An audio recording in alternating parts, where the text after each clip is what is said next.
Ladies and gentlemen, boys and girls, welcome back to the 2-minute warning. Rainbow In over Wemby. Wemby's face?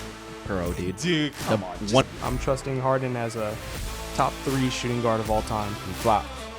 Boy, he needs to push him back. I think Bam Adebayo's, it's obviously better than Kobe's. You can't say it's not. Ladies and gentlemen, boys and girls, welcome back to the 2-minute warning. I am your host, TonyTwoBeers.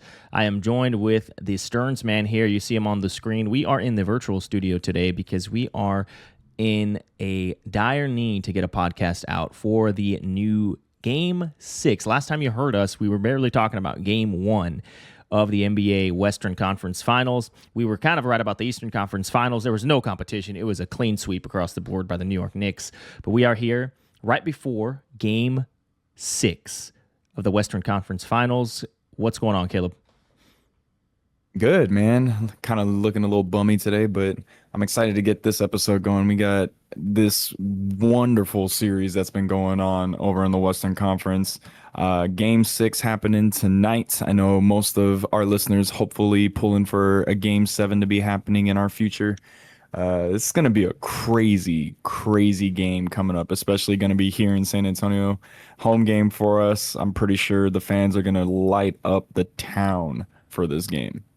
Yeah, I agree. It is going to be a dogfight tonight. By the time y'all hear this, hopefully you'll have heard it before the game. This episode should be out before the game. And if you hear it tomorrow, then, hopefully we're talking about Game 7s. I have the beautiful city of San Antonio behind me. I'm in the chopper right now. That's why we're doing the virtual studio also. We're in the chopper. So you see the city behind me. We're just floating above it, waiting to see what's going to happen if the San Antonio Spurs are to win this Game 6. Like you said, the city is going to turn upside down. You've already seen post videos of everybody all over the city just going absolutely bonkers for the Spurs. You all know how I feel about it already. There's a past episode on our TikTok at the 2-minute warning if you want to see that. But moving forward, the San Antonio Spurs Game 5 is let's talk something about that a little to talk bit. about. Usually, I think if I read the number right, it's 78 or 80% of the time, the winner of Game 5 goes on to win the series. And that's been a deciding factor for the Thunder-Spurs rivalry that we've had, whether it was in the 2010s or even now, today. Game 5 usually decides it. What did you think about that Game 5? I'm going to be completely honest with you. I've been talking to a couple of different people about that game, and I think the main consensus is we did kind of beat ourselves up a little bit, especially towards the end of that game.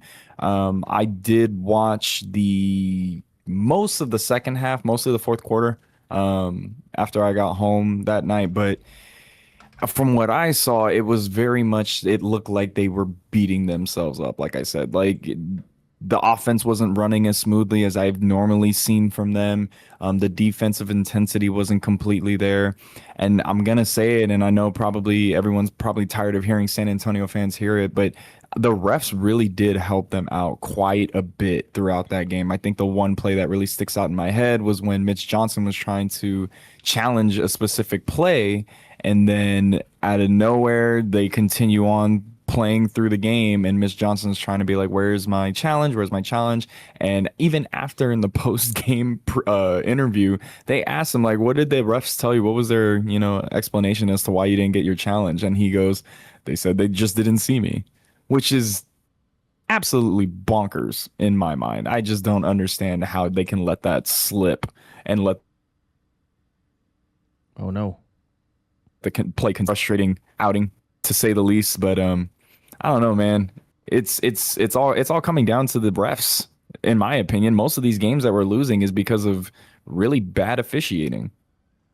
I 100% agree. Down the stretch, those calls by the refs were insane to me. The challenge one, I think people are rebuttaling it with that Mitch didn't do the proper itinerary, for lack of better words, to challenge. Apparently, you're supposed to call a timeout and then challenge the call.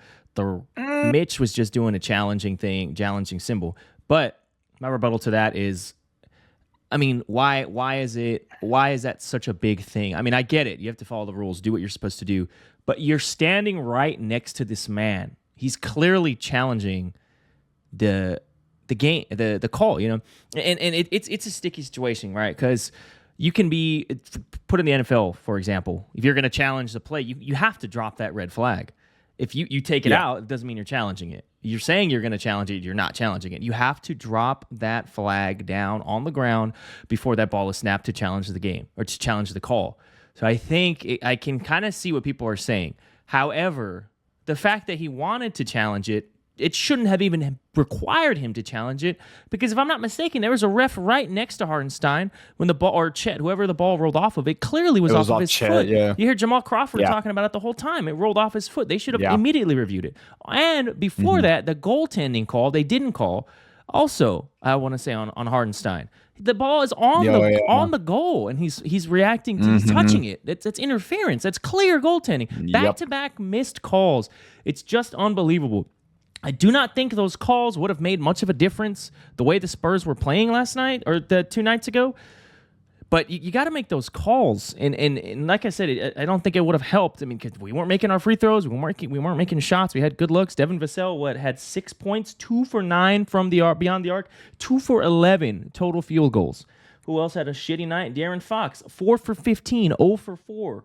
Victor Wembanyama, 4 for 15. We played like absolute shit. Julian Champagny finally arrived to the series, helped me win a parlay. He showed up and scored when we needed him to score, but nobody else showed up. So regardless of the shitty calls that we are getting, that we need to capitalize when we are getting good looks like that. And I feel that game, they were not making any shots on good quality looks. So I do agree that the calls, the reffing has been horrendous this whole playoff year. I think it's just been horrible, specifically now against this Thunder and this last game. But I don't think it would have helped us much. I think we still lose this game with those calls going our way. I think the number that sticks out to me the most when I'm looking at the comparison stats here between both teams, 29 personal fouls called on the Spurs in that game 5. Almost 30 fouls. That's a little heavy-handed, in my opinion. I don't ever remember them calling a foul that much back in those years when you and I were growing up watching Spurs games. They would let them play. And it's ridiculous because I've seen these videos on social media and stuff like that talking about how Shai used to be back when he was playing with the Clippers. He was a very aggressive point guard. He was attacking the basket, dunking it in people's faces, crossing people left and right. Like, he was a very aggressive, attacky style point guard. Now he's found a way to cheat the system.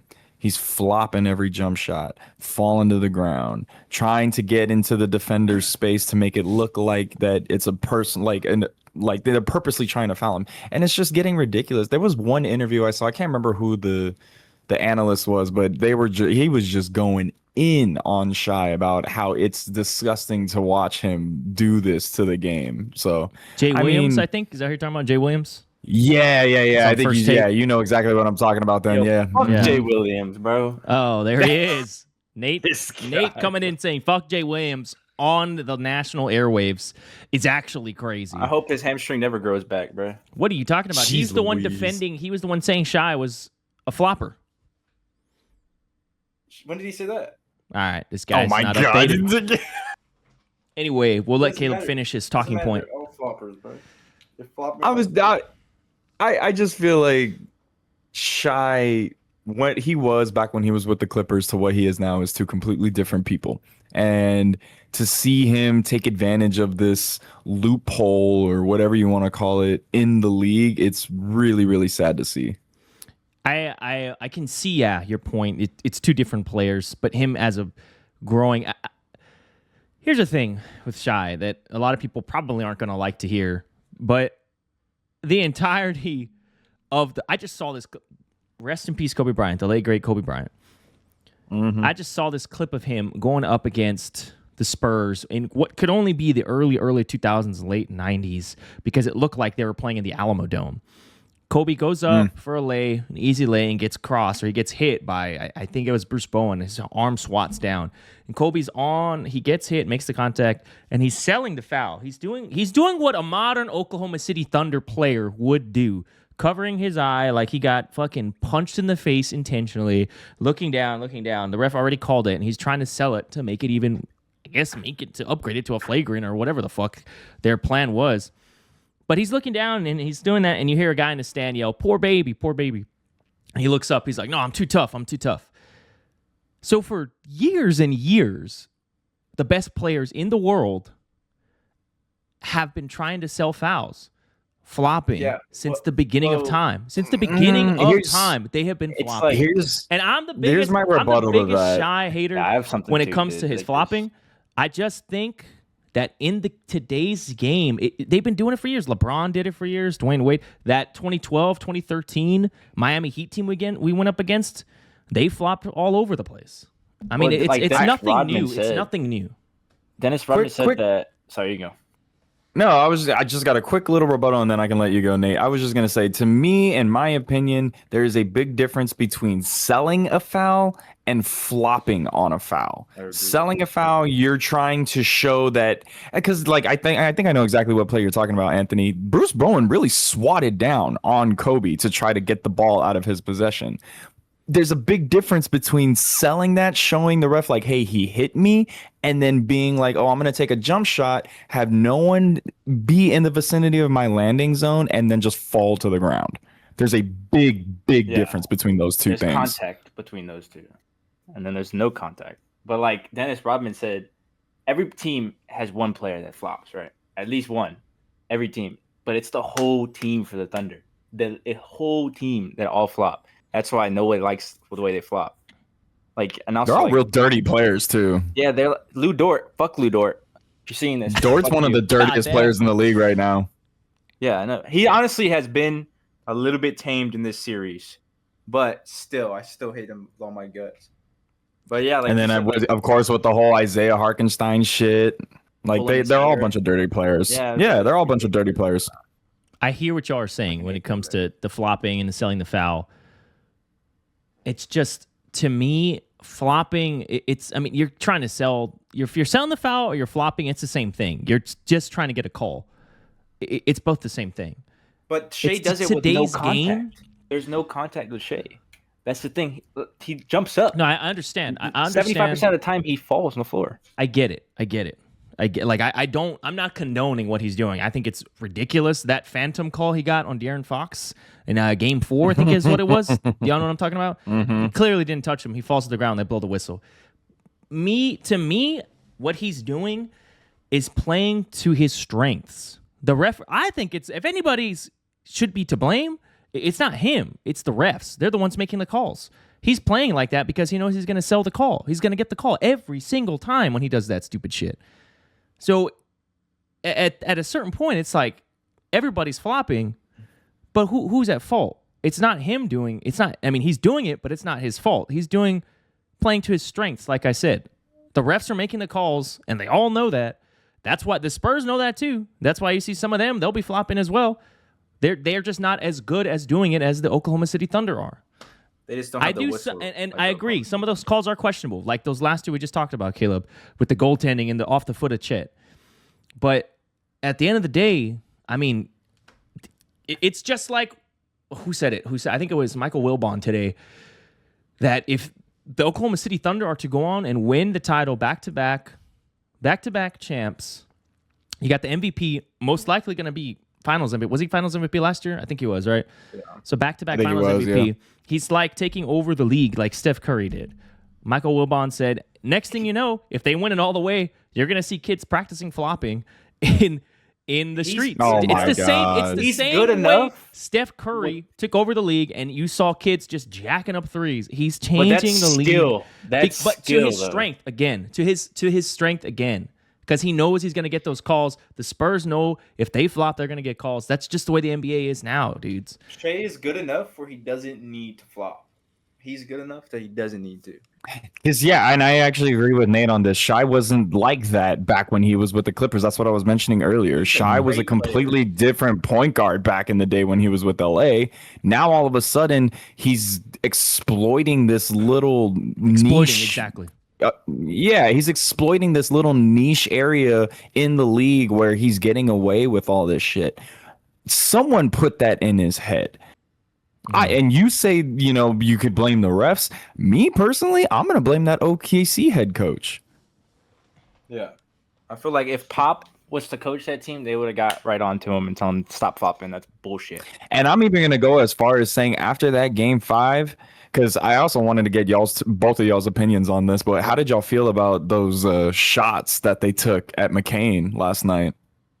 That shit was crazy, bro. I love Jared McCain, but like they should have done that shit at the beginning of the quarter. I'm not the biggest McCain fan. I will point this out. I'm not a big Jared McCain fan. I think that little TikTok twink deserves to be on the bench or go back to Philly, wherever the hell he came from.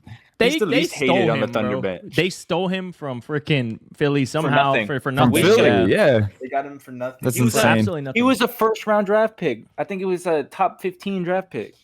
Yeah, Philly made a dumbass kind of mistake. crazy. I'm yeah, sorry. they sure did. They Philly's got a reputation, so I'm just gonna leave it there. Well, they got VJ. They got they got a reputation of having you know what I mean. I mean, they ain't gonna have no guy. Keep that in. Let me just predecess this by saying I think he's a fucking baller. He lit us up, and I should have put him on my he's over. A baller. I should have put him on my over. I just don't. I think his. Just don't think Philly wanted him there. That's what I'm saying. I think Philly wanted to stay hard. Yeah. They didn't want some dude dancing on TikTok wearing a fucking Philly jersey. Yeah. So, but with that being said, that kid, absolute stud. And those shots, I don't know, man. Me personally, I don't really like it. That's never been the San Antonio Spurs this way. And you can say Victor Wembanyama whispered in his ears, and nobody knows what was said, bro. I mean, it looks like that. It's the same thing with his elbow. It's like he looked at him, he swung back. You can say it was unintentional or it was intentional. Regardless, he's looking at him before he swings back. So I personally don't like it. There's no need for that. It makes no sense to do something like that. I think Mason Plumlee's is going to be upgraded to a flagrant 1 because what does that already do did. for It us? did. I saw it earlier today. Upgrade. Yeah. Because what is that doing for us? The game's over. You're not sending a message because you're going into the locker room after this. There's no point. It just makes us look like a dirty organization. And I hope Pop got on them for doing something like that. I was Mitch literally just about to say that. I guarantee you right after game 5, Pop went in there and was like, what the fuck was that? Yeah, I think Wemby looked completely different from the start of the game. I don't know. He just played differently. It's a different attitude, I felt like. I will say he definitely has a little bit more aggression to him in this series, specifically 100%. For I can't, I don't know what, and me and Anthony were talking about this on Pick on the last episode that we did. Every single time that he plays Chet, he wants to dominate him. Yeah. He does not want to give Chet any breathing room in any form or fashion, whether it be on the offensive end or the defensive end. I think that after him outscoring Wemby in this game, Wemby's going to drop like 40 tonight, I feel like, or something. He's going to have Wemby's an gonna answer go back. off. He's going to have an answer back. I know He has that. to. In an He's elimination been doing game. that. Yeah, he's been doing that after every single answer. Like that, what was it? After we lost game 1, game 2, he came back and dropped a shit ton of points. And what was that? That 40-point, 20 rebound game he had, right? No, that was game 1, but I think you're right. Was that game 1? Game 2, It was we after lost. game 3. Game 3, no, it was. Oh, it was game after 3, game 2. Yeah, after the game 3 3 loss when we went into game 4. Yeah, back here. That's when he fucking also went off. Mm-hmm. But I think, he's going to go off. Yeah, I think he could definitely go off, but I don't think it's going to come down to him. It's going to come down to everybody else. We can win with Wemby, but we can also win without Wemby. If Wemby's not able to turn up the way that we expect him to, someone else has to step up, and that's going to have to be Fox. It's going to have to be Castle. It's going to have to be Harper. It's going to have to be all these other guys who really didn't show out this past game. Like you mentioned, you said Fox didn't do very well from the field. Harper didn't do very well from the field. Our overall 3-point percentage from last night's game, 29.3%. We were 12 from 41. What the fuck is that? Horrendous. Pretty Devin sure the beginning of the game, Devin Vassell was a no-show too. They were chalking him up. And Keldon though did show up. He played very well off the bench. It's just for the everybody first time else. since he won that award. Everybody else. Nobody else. I mean, Dylan Harper 5 points. Harrison Barnes 0 points. I only had 4 minutes. But you know what I mean? Like nobody showed up. Devin Vassell 6 points, brother. 6 points. 6 points, bro. we can't allow the Thunder to make us play their game. It's got to be the opposite. We have to make them 100%. play our game. That is the only way that we are going to win. We cannot let them have our emotions in the palm of their hands. That we can't let them think that they're in our heads. We have to just take our time, play. And I think I also heard this in the beginning of Game 5. They were talking about how the Spurs should play between playing away and playing at home. They said that if you're playing in OKC, you need to start fast. Get the tempo up in OKC and get them off guard. Here in San Antonio, play your game. Start slow. Run your offense. Get those easy baskets. Keep passing the ball. Bring it back to the 2014 days. You know what I mean? Run your offense, dude. Like, there's no reason why we shouldn't win this next game. I 100% agree in that they need to not let OKC have our emotions in the palm of their hand. The Spurs need to just come in hot. Those games, they run out on, what was it, a 16-0 run in Game 5, and then we started Game 4. I'm sorry, Game 4 was 16-0 run. Game 3, we started 15-0. The thing that sucks is we sat down, our bench came in, and then they caught up. But that Game 4, we had something where we went on a 16-0 run, and then we kept that lead for the majority of the game. If they can find that same recipe, that same formula to get them on the ropes, I think we can win this game. And they need to keep that momentum going into, if they are to win this game tonight, going into Game 7, in Oklahoma City, one of the hardest places to play in, if not the hardest. Like you said, well, a couple podcasts ago, it's the Arrowhead of the NBA. They need to keep their foot on the gas. They cannot let up a single bit, and it's going to require everybody, like you said, the Devin Vassell's, the Julian Champagnes, maybe even the Jordan McLaughlins, to show up, because Wemby can't do it by himself, bro. Yeah, The number one thing that they need to fix is the 3-point shots. Yeah, the way they were going to win is their role players, how they're going to play out, because they just have, and their bench. Their bench is way deeper, way better than our bench. And I feel like I don't believe that. Sorry, not to cut you off. Continue, No, but no, you're good. I'll have a rebuttal for that. Go ahead. Oh, I mean, even like Luke Cornett, I fucking hate that dude right now, dude, but I love him. He's just like, they just push him around. Like, he cannot, like, he's not Wemby. No one's close near Wemby. But still, he's just like slow on the defensive side. I mean, Luke only had 8 minutes in rotation for Game 5. There's no telling what kind of difference he would have made on the defensive end if he had more minutes. He hasn't been playing. Not to mention, if he probably could have gotten a lot of offensive rebounds too. Yeah, the rebounding is a big thing. But go ahead. What were you going to say about the bench? Because I do think I will have to say, if you were to look at on paper, bench player to player, I think OKC, I would give the nod slightly to them. On top of them being able to, you put anybody on the floor, they can run the floor like menaces. It doesn't matter who's on the floor. It could have their starters, their second string, third string. They can run the floor like it's a first string taking on. Yeah, I feel like Wemby's being fucking held down by Alex Caruso, bro. He's fucking a G leaguer, and he's fucking. I believe we do holding him back, bro. I do believe we have a really good backup, but they're not showing up for this series. Yeah, it's a slight nod. I'm not saying that our bench sucks. That's the difference that I think is between the two benches. I feel like the only reason why the Thunder bench is outshining us so much as they are is because they have that experience from last year. Team chemistry. None of our guys have that experience, nor do we have. You got to remember, this is a lot of our guys' first time this far in the playoffs, being their first year in the fucking league.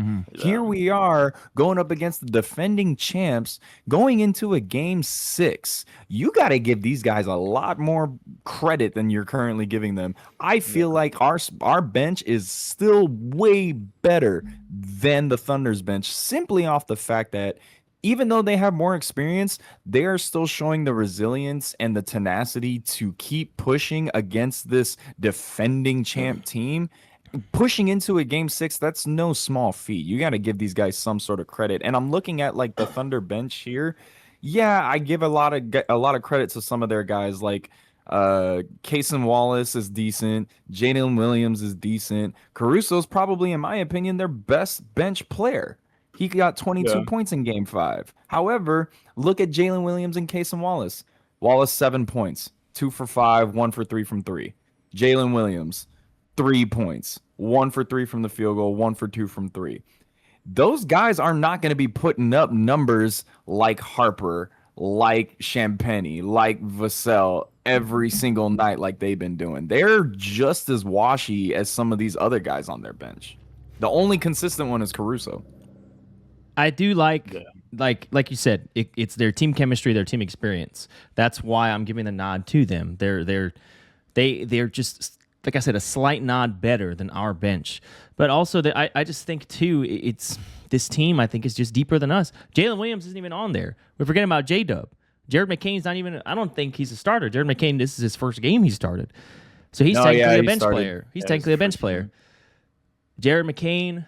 You have Alex Caruso, Casey Wallace, like you said, is pretty good.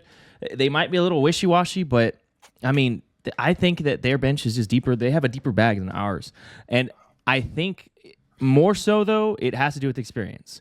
These guys, like you said, it's a lot of their guys is first time. games, 2 7-game series last year, first Conference time championship together, and finals, and first time in the league. So in time, I think our bench will be better than theirs.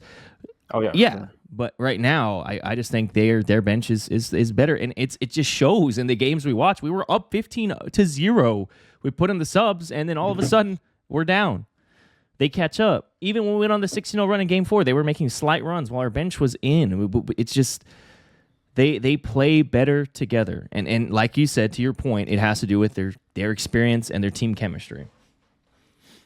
I do think that it was something that I was going to mention what you had said just a minute ago, but crap, lost my train of thought. Take it away, Nate. No, it's like, yeah, I mean, they did go 7-game series last year against the Nuggets and against the Indiana Pacers, which don't even want to talk about because they're the worst team in the league right now. What? That series with the Pacers, dude. We all know that if Hallie didn't go down, the Thunder would have never won that championship. No, yeah. I'm sorry. I don't know about that. No, I think if Hallie stayed healthy, Hallie would have lit them up, and Pacers. He was on route. Yeah, he was on route to drop 12 points in like the first 5 minutes, bro. He was gonna light them the fuck up, and then had he not torn his Achilles, I guarantee you Pacers would have won that game. Yeah, but we'll never know. Yeah, but no, yeah, I think by next year, the bench is gonna step up because I think this no matter what, if they lose, they win. This is just a great overall experience for. We're ahead of schedule. That's what I keep hearing everybody say. Ahead of schedule. It's the first day in the office. Yeah. And they're in the conference championship. Yep. So I'm like, a lot of us counted us out. out. They're getting a promotion after their first day. Yeah, that's crazy. I thought they were going to get past the first round. At the beginning of the season, I thought they were going to make it in the play-in, and that was it. I didn't see they were going to make it in the second seed and having the champs on the ropes. Honestly, yeah, whatever comes out this after tonight, whether they make it to Game 7 or not, whether they win that Game 7 and go into the finals against New York, no matter what, this was not the season that I think most of us were expecting them to have. Nope.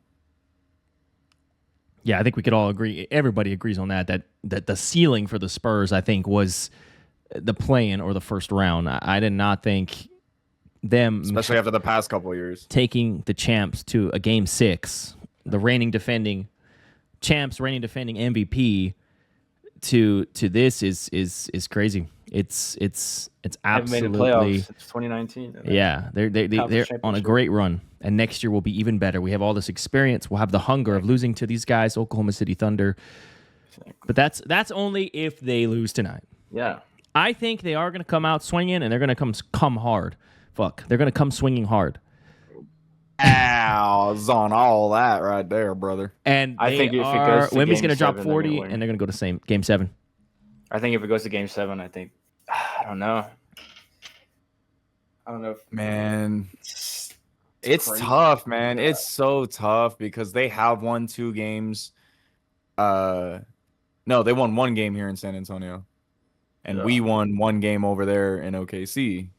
Mm-hmm. So It's gonna be rough, dude. It's gonna be a battle. And then, to be honest with you, I hate to see it. I hate to say it, but I really want to look up who's gonna be officiating this game. I think Yeah. it. I have the crew chiefs here, my friend. It's Tony Brothers. Officially in this Tony game, Brothers. it's James. But if it's Tony Brothers on Shout out Game to 7, where's he at? Where's he at? My sports. it's James. I'm pretty sure I saw his James. I don't know his last name. Sports chat. Ray, he gave me the referees: Zach Zarba, James Williams, Tyler Ford, and can't pronounce that last name. Are the referees for the Thunder? It's not Tony Brothers or Scott Foster, so we're okay. Okay. Wait, Yeah, is this we'll game see or the next li- game? This Is game. this coming game tonight. This Yeah, game? Zach Okay. Zarba, James Williams, Tyler Ford, and Gediminas Petratis. I'm not even gonna Referee try that. number 4. Those are the. I don't know. Yeah, there's no Tony Brothers. That's all that matters. That bum. He's always been a bum. Yeah, well, we'll see the lineup that they decide to give us for Game 7. We're still no official word on J-Dub either. It's apparently, according to Prize Picks, you can make a bet on him, but there's no official word that he is playing Yeah, tonight. he's not coming back. They You think want he'll to be say. back for if they make it to If the they- finals? If they make it to Game 7, he's going to play. I don't know. He's not going to play. I bet you he does. They said I it's bet you day he to day, does. but that guy has gotten. I'm pretty sure that within the last 2 months, that guy has gotten 3 different hamstring injuries. He's not coming back. They may just say it day to day because they just want to scare the Spurs or thinking that he's going to come back just mentally, but I don't think he's coming back. He may come back in the finals.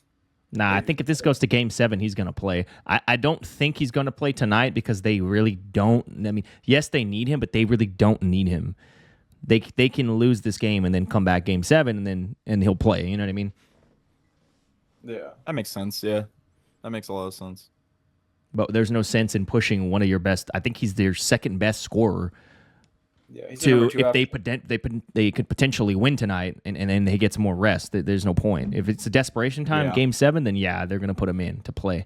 Him and that other guy that got hurt. I can't remember his name right now. AJ Mitchell. Yeah, he's also I think day to day.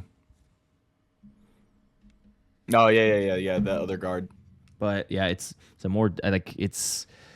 I don't know, man. I really my heart's telling me that they are gonna win tonight, but my heart hasn't answered me for Game 7 if they are to go forward and force another game in Oklahoma City. It's going to be their biggest game of the career. It would. It'd be insane. I'm very curious to see how this game is going to play out tonight. I'm really curious of how Mitch Johnson is going to approach this An game, given elimination what happened game. the last game. Yeah. Yeah. Because he hasn't been put through anything like this within those first 2 series that we had to go through. Not against Nope. Portland and not against Yeah. Minnesota. No So- elimination game. I'm really curious to see how he's going to approach this game facing elimination. Yep. We shall see when that. By the time, like I said, by the time y'all hear this, hopefully you would have heard it before the game, or you hear it Friday, and we're looking forward to Game 7. I forgot to start this off at the top of the episode, but the NBA, the breaking news is they accepted their anti-tanking rule, their anti-tanking system today. So essentially, let me just bring this. I'll just read it out loud. It's fucking a lot of stuff to read. They passed their aggressive anti-tanking reform known as the 3-2-1 lottery system approved by the Board of Governors. The system goes into effect for the 2027 draft and is designed to penalize teams for losing initially by expanding the lottery pool and redistributing the odds for the number 1 pick. So 3 balls are awarded to the 7 non-playoff, non-playing teams that avoid finishing with one of the 3 worst records. So like the bottom of the barrel aren't going to get that many balls. 2 balls are going to go. Oh, no, the bottom 3 teams are penalized with only 2 lottery balls. So I apologize. They're not getting 3. They're only getting 2. The 9th and 10th play-in seeds also receive 2 balls. 1 ball is awarded to the losers of the play-in games between the 7th and 8th seed. So the lottery is kind of getting expanded, and you can't have consecutive. Just suck, dude. That sucks. suck. Get better, kid. You just suck. Just get And better. You're at the bottom of the. You're getting penalized because you think you're tanking. Well, So you got to get better. No back-to-back number 1 picks either. So if we get a number 1 pick, we cannot get another one the following year. I don't know how that's going to work out because what if we win the lottery? I don't know. The top 5 limit, a team cannot receive 3 consecutive top 5 picks also. So I think we did do that, didn't we? We had Wemby and then was Stephon Castle a top five pick? Steph was a top 5. He was a top He was 5. number 4, I think. Damn. Yep. Yeah, and then- So we then would have got been Dylan out Harper. because we had Dylan Harper, we had Wemby, Steph, Yep. Dylan Harper. Wemby, Steph, and then Harper. Yep. So that then All for top us would 5. be out. We would be out. We wouldn't be able to get another pick. So I think that's crazy. I think that's good for teams that they're no longer going to tank, But to Nate's point, yeah, if they do just suck, that's going to be tough. You're going to have to just get better. Get good, kid. Because it seems like they don't really give a fuck anymore, the NBA. Here's my take on that. It just seems like now what's going to be the goal is to try to get to the 7th and 8th seed and then just lose that game on purpose. So you would either have to decide either you want to potentially try to make a spot in the playoffs or get an extra ball and possibly get a top lottery pick. Yeah. So I don't know. It's just, I mean, if you're right there, why would you lose that on purpose? Why not But go that's on what a I'm championship saying, run? though. Like there's some teams out there that would be in that 7th and 8th play-in spot, and they're gonna be like, look at the teams that we're gonna have, like going up The West. against the fucking Thunder in the first the round. West, Oh, hey, Are you fucking kidding me? You never No know. one wants to go face the Thunder. They're gonna lose that game on purpose and try to get a lottery pick. Are you fucking kidding me? Instead of wasting, like going up and then losing and not getting anything. Exactly. Yeah, I see what And you're then saying. only getting 2 balls to go up into the first round and get swept. You said the 7th seed, or did you say that? It ninth- is. It says for the 2 It balls. says 7th and 8th. Yeah. 7th? Yeah, so one whoever ball goes- awarded to the losers of the losers of the play-in games between the 7th and 8th seeds. So whoever loses that game, whoever doesn't make the playoffs, like you're saying, Caleb, will get that 1 ball. Well, you have to lose 2 games if you're the 7th or 8th seed. Because if you win that game, you go against the 7th seed. And if you lose that game, you have another chance to go against the 8th seed. So you have to throw 2 games in a row just for a lottery pick. The 7th seed does though. The 8th seed I think is. Because the play-in is the 7th, 8th seed go against Oh, each you're other. right. You're right. Whoever you're right, wins you're that right, you're goes right. against the 7th. And Yeah, then the 9th and whoever 10, right? losers have another chance. They have another chance. Yeah. So then whoever loses that second playing game gets the extra ball. Yeah. That's Is what that it what I'm says. understanding Yeah. it? Yeah. It says For the 8th seed, yeah. 1 ball awarded to the losers of the play-in games between the 7th and 8th seeds. See, that doesn't make sense. Yeah, I don't. Because I they don't- I have don't a know what 7. They have the 9 and They 10. have a 7, 8, 9, and 10 seed for the play-in tournament. So what? Wait, the 9 well, and 10. Yeah, Yeah, there's 2 The 9 seeds that and no matter 10 what, they leave. They the 9 and lose. 10 seeds also receive 2 balls. So no matter what, the 9 and 10 are gonna get 2 balls. Oh, And then whoever Ah. loses the 7th and 8th seed game gets an extra ball, I think that's what I'm reading. even though they got to play one more play-in tournament. The winner of the 9 and 10. Awarded to the losers of the play-in games between the 7th and 8th seed. Yeah, because deemed the regulation zone, the bottom 3 teams are penalized with only 2 lottery balls. The 9th and 10th play-in seeds also receive 2 balls. 1 ball is awarded to the losers of the play-in games between the 7th and 8th seeds. Yeah, I don't know what that means. Maybe that's what it is. They get 3 balls. It's talking about for both conferences. Yeah, right. That's why it's saying the play-in tournament games. But what I'm trying to understand is if the 7th and 8th seed game happens, whoever loses that game gets an extra ball awarded even before their season ends because they have to go and play in the second round of the play-in tournament. I No, wait a think- minute. No. I think We're backwards. The 7th gets kicked off, don't they? no. Well, look. So 7 and 8 No. play, right? 7 and 8 play, they have another Yeah. chance. and then they go on. Whoever wins that game whoever plays the wins- first seed. right, Or the and then that loser gets Yes. 1 ball, and then they have to play one of those teams, a 9 or 10, and then no matter what, I think they only get 1 ball because they were the 8th seed. Like if the 7th seed loses and they go up against the 9th seed, the 9th seed already has 2 balls. Mhm. And if the 7th seed loses to that 9th seed, they only get 1 ball because I think it's just based off seeding. I don't think afterwards it doesn't matter because then at that point the play-in tournament started. So based off the seeding, that's who gets the lottery balls. So so 9 and 10 are going to get 2, and then the loser of that 7 and 8 will get the 1 ball, and that's it. They don't get anything else. Oh, so they don't get anything else. Yeah, I think that's what, if I'm reading it correctly. Okay. Because it's just based off the That seeding. That makes more sense. And I didn't really read into it myself, so I had no idea what was going on. I think it's That pretty still wild. sounds a little confusing, though. Yeah, I can't wait to see it unfold, bro. I can't wait to see what. Yeah, this You're gonna next see a draft is lot of gonna be crazy. less fucking resting and more playing is what I think it's gonna push for. Less load management. You can't be managing your loads out there, Wemby. You got to play a lot of games. No more loads are going to be wasted. We're going to be playing a lot of NBA games this upcoming season with our loads. You're taking it a little too much now, brother. I just can't wait to see the loads not being loaded. Okay. Anyway, Chuckster, we're live. Chuckster, we're live.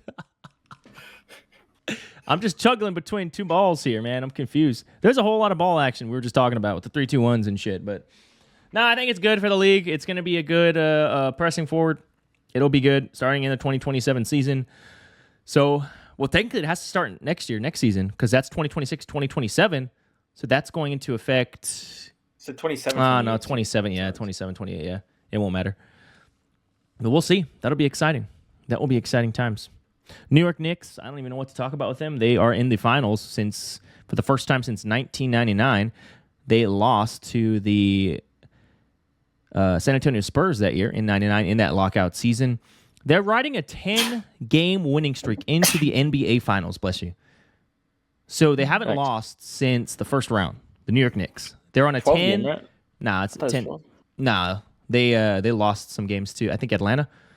But they're on a 10-game winning streak going into the NBA Finals. Can y'all guess the last time? Well, I don't know if it's the last time. For the sake of this story, the last time a team was riding a 10-game winning streak going into the NBA Finals, do you know who that team was? 2014 Spurs. No. I don't remember, no. 1999 Spurs. The 2003 New Jersey Nets. On the Eastern Conference? And guess who they lost to? Spurs. The San Antonio Spurs. I'm not saying, hey, look, ladies and gentlemen, I'm not saying the Spurs are an automatic lock into the NBA Finals. Do I believe they're going to win? I think so. I think they're going to win Game 6. They're going to go into Oklahoma City and win a close, tight-knit, maybe OT game against Oklahoma City and punch their ticket to the NBA Finals. But it's just the stars aligning, ladies and gentlemen. We beat the New York Knicks last time we played them in the finals. We beat Mike Brown last time we played him in the finals. 2007, he was swept when he was the head coach of the Cleveland Cavaliers with LeBron James. 2003, New Jersey Jets are riding that 10-game winning streak. We beat the New Jersey Jets. I think the stars are aligning for us to be back in the NBA Finals and to put a hurt on the New York Knicks organization, 10-game winning streaks, and Mike Brown once again, our former assistant coach that was here in San Antonio. I think he wanted to chip with us in that 2003 season. But that's just me going off as a Spurs fan. I just thought that was insanely coincidental. Yeah, I think A little. Go ahead, Nate. I was like, I think there's a script to everything. And I think they may want they may want to have a 1999 reunion. Not only that, but it's going to be a rematch for the NBA Cup that happened this year. Yeah, that too. Yeah, So- you're right. I honestly think that sets up the road perfectly. If this script exists that everyone is so talking about, I really do think that would be the perfect way to end the season, is have a rematch of the NBA Cup, do it to where, like the story plays out. Mike Brown used to be a coach for the Spurs. He's actually faced against the Spurs in the 2007 finals when he was coaching the Cavs with LeBron. Like it all just fits. No one wants to see New York versus the Thunder. Yeah. No one There's wants a lot that. of leeway for the Spurs game. No one's gonna. Not only that, no one's gonna watch it. I feel like if I'm not watching the Thunder Knicks. That's a boring ass finals. I'm sorry. If the NBA scripted, they want views, right? Just like how they didn't suspend Wemby. They want views because they wanted the Thunder versus the Spurs. Because the Spurs, the first game, had more views than the Super Bowl this year. Yeah. The first game, game 1. And I'm pretty sure everyone's watching this whole entire series going off. They're not watching the Knicks. They didn't watch the Knicks series. Everyone's watching the Spurs and Thunder series. Just like if they go to the finals, it's going to probably be the most watched NBA finals ever. So if they go, I agree. I'm with Nate on this, and I don't normally agree with Nate on a lot of topics, but I 100% agree with Nate on this. I feel like if the NBA really wants to make money this year, put it as the Spurs Knicks. First of all, you're gonna have to force a game 7 in the Western Conference Finals. I'm surprised that the Knicks even swept the Cavs. Well, not too surprised. I did think the Cavs would maybe take like 1 or 2 games, but the Knicks completely just swiping them out, that just means that they wanted New York to make the finals. They didn't really care about money on that end because the Eastern Conference is boring. With the Western Conference, though, they want that action, especially with the top 2 players in the league right now, in Wemby and Shai. Like, come on. That's perfect. That's perfect money right there. Yeah, both of y'all are right in the sense that if it is scripted and the league wants to make money, everybody knew they were gonna take this series to Game 7. This is gonna be the most watched series in the entire postseason.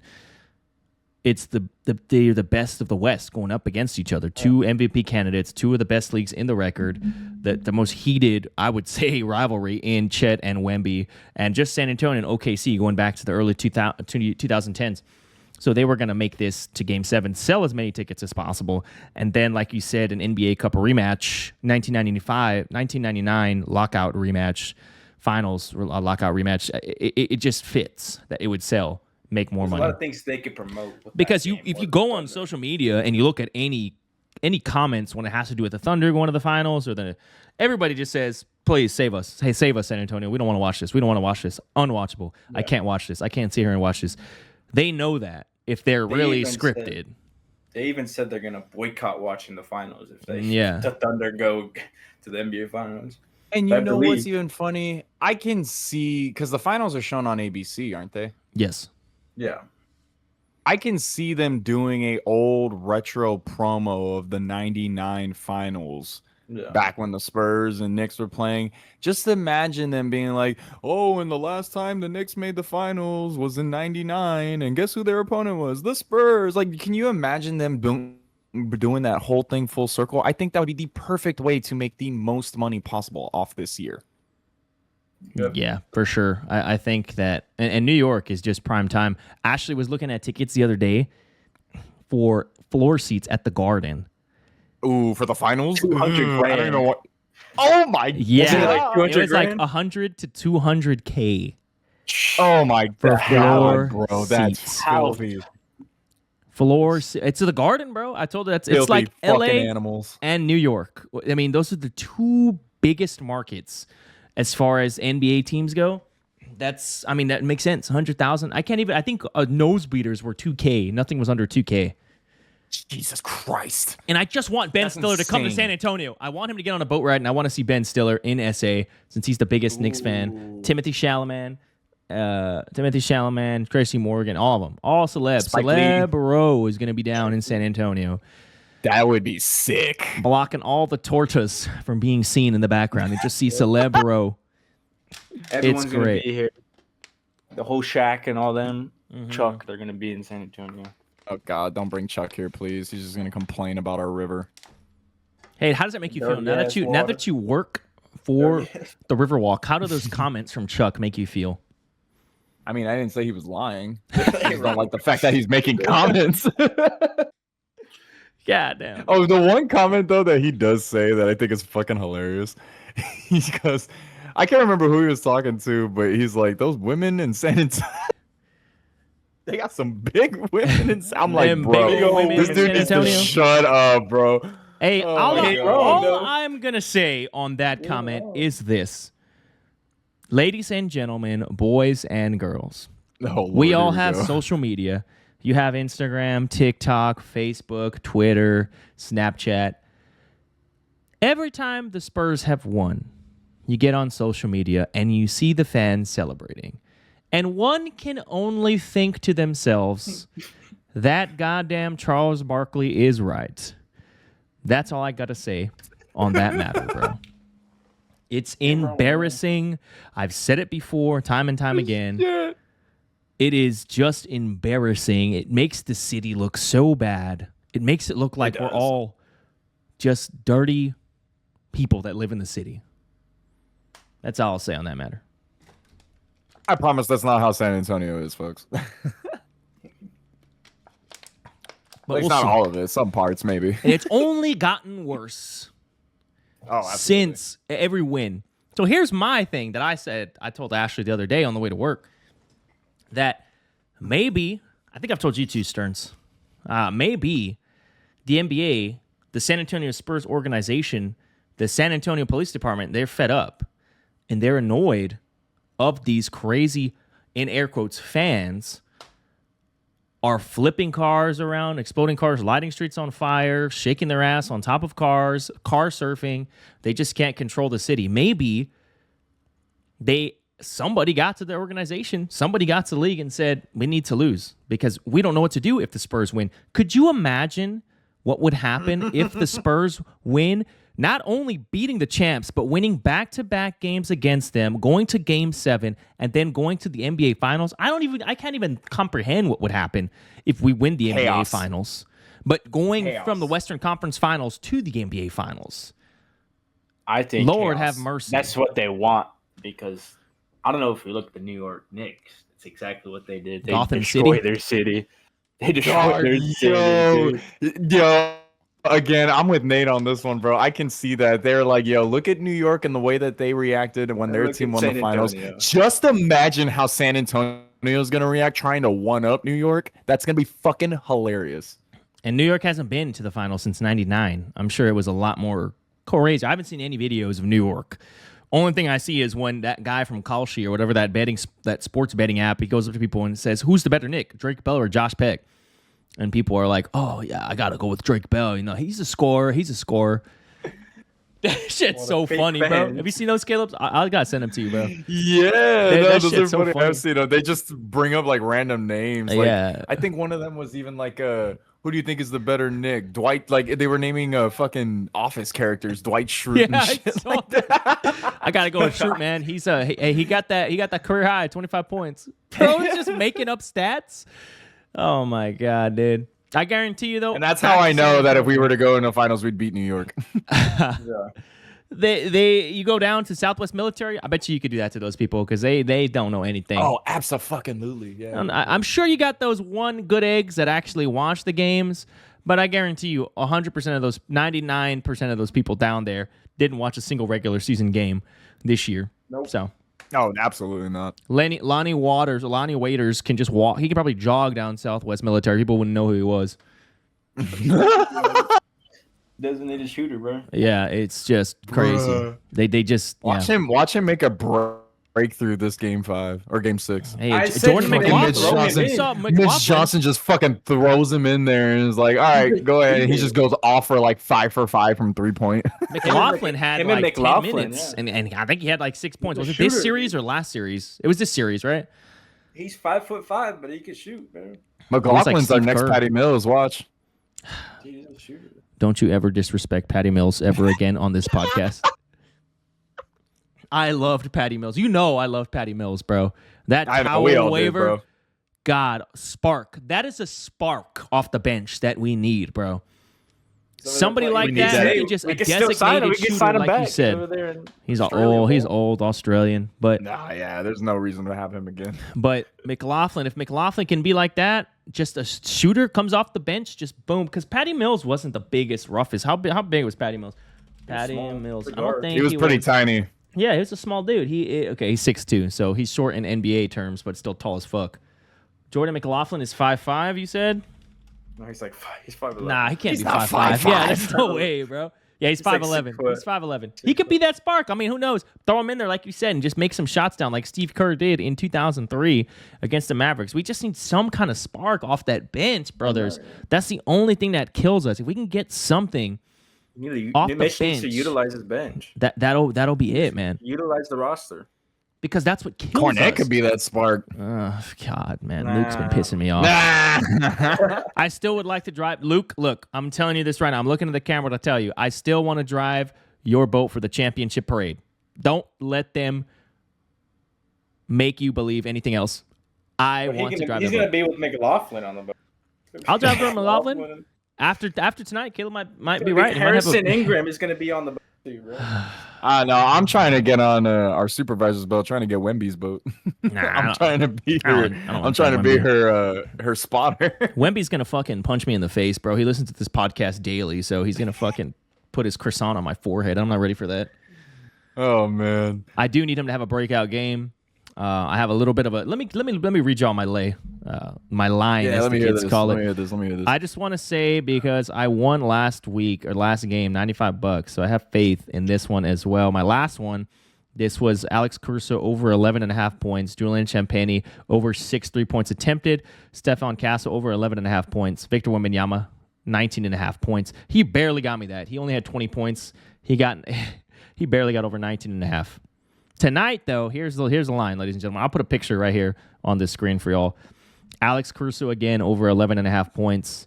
Isaiah Hartenstein over 5.5 rebounds. Julian Champagny over 6.5 3-points attempted. This is the kicker. Stefan Castle over 19.5 points. He had 24 last game. And I think he attacks, gets free throws. I think he'll knock down a couple trays tonight, maybe 2. But I think he'll get that 19.5. That's safe. I was gonna put another one like Wemby points, Shea points, but every time I do that, it fucking makes my asshole clench, just like the last game, 19.5, and he got 20. I can't do that, dude. I can't do it. 19. I trust Stefan Castle getting there, exploding. I want to throw like $5 on Wemby getting 40, dude. See what it is. I do think, yeah. I think he's gonna have a monster game, but I'm not willing to put money on it. But it's gonna be a very black and white game for him. It's either he's going to be really, really good or he's going to be really, really bad. And if he has a really good game, then he's gonna show out like he did in that game. What was it, game 4? Mm-hmm. Yeah. Yep. That I agree on. Real quick, that is our NBA talk. We talked a lot. I mean, it's fucking Western Conference Game 6, so we got nothing else to talk about. But NBA basketball, NBA news. We also have the OTAs started for the NFL. CJ Stroud, I saw pics of him out there slinging that rock. He looks bigger. You got Mike Evans in his new, well, I mean, he's always been in, I guess, some kind of red uniform, but in the 49ers uniform in OTAs. That short quarterback I'm forgetting his name. Sorry. Kyler Murray. Kyler Murray's in his Vikings the purple. Minnesota. Looking shorter than ever, throwing that rock. I haven't seen any Cowboys shit yet, unfortunately. Jeremiah Love out in the Cardinals, potentially going to be one of the best offenses in the NFC if their quarterback play is good. They're out there. The NFL is kicking off, ladies and gentlemen, with their OTAs, and the training camps should be starting, I think, in the summer. I have to check. I don't know exactly the weeks. I haven't read on anything, so I don't know how anybody's doing. Their rookie camp already started. I think it's after the the rookie camp finals. started already, yeah. The rookie camp, I think, came and gone. But they're finally all together now. OTAs. I saw a stat about who was a quarterback that had a good outing. I think it was Geno Smith. Geno Smith, he's in the New York Jets. He's throwing rocks. He's throwing those things, man. The top comment was Geno's going to throw for 4,000 passing yards and 20 passing touchdowns. Come back to this comment. So I saved it because I want to go back when Geno Smith throws for 2,000 yards and maybe 12 touchdown passes. But it's, in the New York Jets, it's not going to happen, buddy. Not going to happen. Dallas, like I said, I haven't seen anything. But man, I can't remember that number that quarterback who had some good numbers in there. Oh, it was Deshaun Watson. Massage Watson was having some good practice, something like that for the Cleveland Browns. So we'll see. Is it going to be a comeback? The comeback is always better than your setback, Deshaun. Don't let them tell you otherwise. All right, nobody's got anything to say about Deshaun. No, it's all right. Not about Deshaun, bro. Sorry. I still think Shador is probably going to take that starting spot. I don't know. We'll see. Shador also had was it the end of the season last year? He kind of started balling, right? Yeah. So we'll see. Younger, more reliable than Deshaun. Yeah, I agree. Younger and maybe more reliable. How old is Deshaun right now? Is he old? He got drafted like 20... 30 years old? He's our age? Fuck.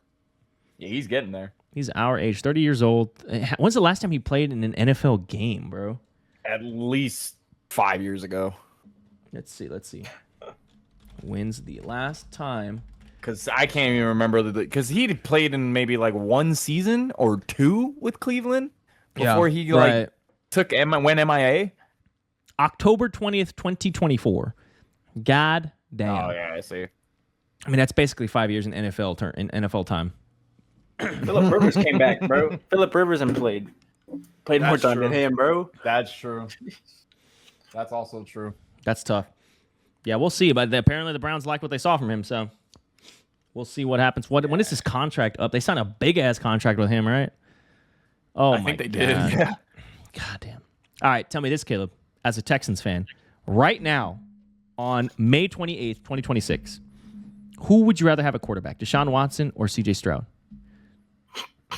CJ still. Still C.J.? Okay. Yeah, Okay, what just about because prime Deshaun and prime C.J.? Obviously prime Deshaun, bro. Yeah, okay.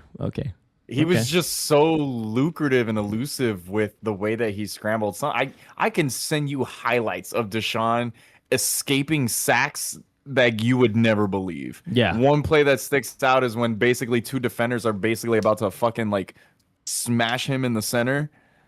Coming on either side. Pause. Hey, yo. He has two defensive ends. I know he's freaky, but not like that. Coming from one heading towards him from behind, one's heading at him towards his front side. And he kind of spins, like he ducks down and then spins as the defenders are hitting him from both sides, and he spins out of control and completely just scrambles away from the sack. I think I remember that play. He said, "Oh, come on." I don't remember who was playing. Yeah. I think I remember seeing that somewhere on it was like an appreciation post for him because he's, like you said, been MIA. Like a highlight reel or something of him. That's how to scramble. I do miss those. I do miss those Deshaun and DeAndre Hopkins days. I will be honest with y'all. That was one of the things I miss most. Speaking of D-Hop, there was talks that he might go to Dallas. That's what I heard. I heard about that too, actually. That he might go to Dallas as a veteran voice. I did hear about that. That would be insane. I don't know if he would make much of a difference, but having a guy like him in your locker room, I think it's like an Odell voice in the locker room. Like I know there was talks about Odell too at some point they wanted him to get to Dallas, but you know they need that. They need a veteran can you imagine D-Hop hyping up CD and George Pickens? Like, come on, that would be interesting, man. But that would be interesting. You know, it all falls in Dallas's defense. That's what it all comes down to. It doesn't matter who you have on the offensive side of that football. Dallas's defense is what's going to, make or break them. If you don't believe me, just look at the little trophy underneath my name right there, 2025 Fantasy Football Champion. I know a thing or two about not slinging the rock, but as far as the teams go, I just pray that the Dallas Cowboys' defense gets better. Defense wins championships. But that's already not much to talk about in the NFL. UFC, we're putting a pause on because, as you all know, we're going to have a special podcast for the UFC Freedom 250. We have Saturday. Song Yadong is taking on Davison Figueiredo. And the next Saturday, Bilal Muhammad taking on Gabriel Bonfim. And the other ones, I can't really. Taliesin Teixeira is fighting heavyweight, but UFC Freedom 250 is again on a Sunday, June 14th, ladies and gentlemen. That we look forward to. Big names, big arenas already being constructed outside the White House lawn. It looks like they already started. They're building their lights and all that good stuff. They're excited. They are excited. That should be a once in a lifetime great event here in the United States of America. Biggest UFC event ever. But ladies and gentlemen, that takes us here to the end of our podcast. Don't forget to like and follow this podcast on Spotify and on YouTube at the 2 Minute Warning. And the Instagram is on the bottom left at _ the 2 Minute Warning. We update all sporting events, little reels. We'll post content, highlights of these podcasts. And don't forget, we are doing our 9 beers, 9 innings, 9 hot dog glizzy challenge coming in July when the Houston Astros take on the Texas Rangers in a Texas showdown. Hopefully we can get through those wieners faster than the beers because I'm not going to lie. I drank 5 beers the other day and I feel a little wobbly. So 9 beers might be a challenge. Now that I'm a dad, it's a lot harder than it used to be to take down some beers and some glizzies. But we'll make sure we post that. It'll be at twitch.tv/TonyTwoBeers. But thank you for listening, tuning in, ladies and gentlemen, in this virtual episode. Like I said, hopefully the San Antonio Spurs will win Game 6 tonight and move on to Game 7. But Stearns, you got anything for the people? Thanks again for listening. Appreciate you having me, Tony. And Nate, thanks for joining us today. It was really fun picking your brain a little bit Thanks with the Western Conference Finals going on right now, man. Sure. Yeah, you got anything, Nate? Nope. Thanks for listening. Enjoyed talking to you guys. And ladies and gentlemen, once again, thanks for tuning in. I have been your host, TonyTwoBeers. We'll see y'all on the next one. Peace.